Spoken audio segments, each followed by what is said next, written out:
appeals to racial, sexual, and religious chauvinism, to rabid nationalist fervor, are beginning not to work. Business of who I am and whether I'm good or bad or achieving or not, all that's learned along the way. It's just a ride. And we can change it anytime we want. It's only a choice. No effort, no work, no job, no savings of money. I realized that I had the game wrong. That the game was to find out what I already was.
We were saying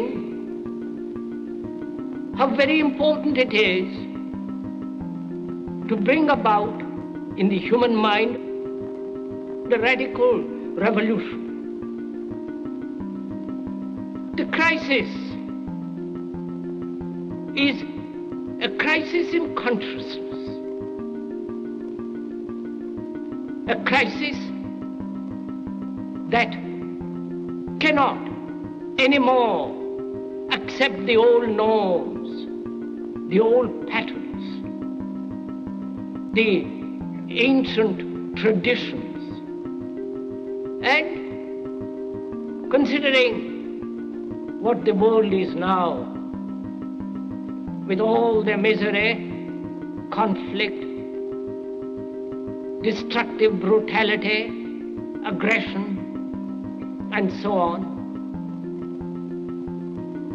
man is still as he was. He's still brutal, violent, aggressive, acquisitive, competitive, and he has built a society along these lines.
Society today is composed of a series of institutions.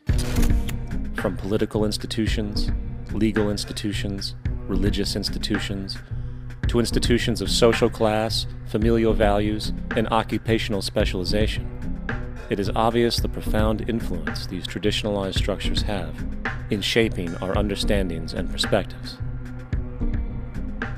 Yet, of all the social institutions we are born into, directed by, and conditioned upon, there seems to be no system as taken for granted and misunderstood as the monetary system. Taking on nearly religious proportions, the established monetary institution exists as one of the most unquestioned forms of faith there is. How money is created, the policies by which it is governed, and how it truly affects society are unregistered interests of the great majority of the population.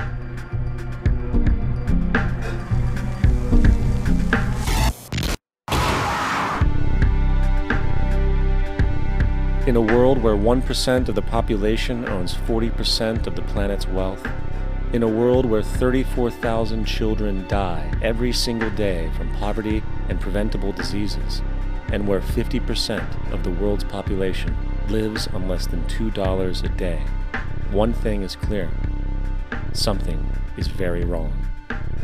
And whether we are aware of it or not, the lifeblood of all of our established institutions, and thus society itself, is money. Therefore, understanding this institution of monetary policy is critical to understanding why our lives are the way they are. Unfortunately, economics is often viewed with confusion and boredom. Endless streams of financial jargon coupled with intimidating mathematics quickly deters people from attempts at understanding it. However, the fact is, the complexity associated with the financial system is a mere mask, designed to conceal one of the most socially paralyzing structures humanity has ever endured.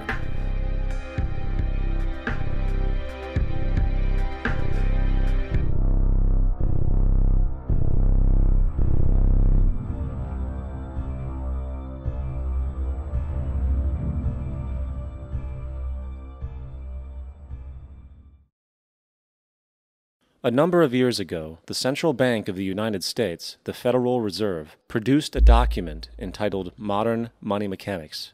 This publication detailed the institutionalized practice of money creation as utilized by the Federal Reserve and the web of global commercial banks it supports. On the opening page, the document states its objective. The purpose of this booklet is to describe the basic process of money creation in a fractional reserve banking system. It then proceeds to describe this fractional reserve process through various banking terminology, a translation of which goes something like this. The United States government decides it needs some money, so it calls up the Federal Reserve and requests, say, $10 billion. The Fed replies, saying, sure, we'll buy $10 billion in government bonds from you. So the government takes some pieces of paper, paints some official-looking designs on them, and calls them treasury bonds.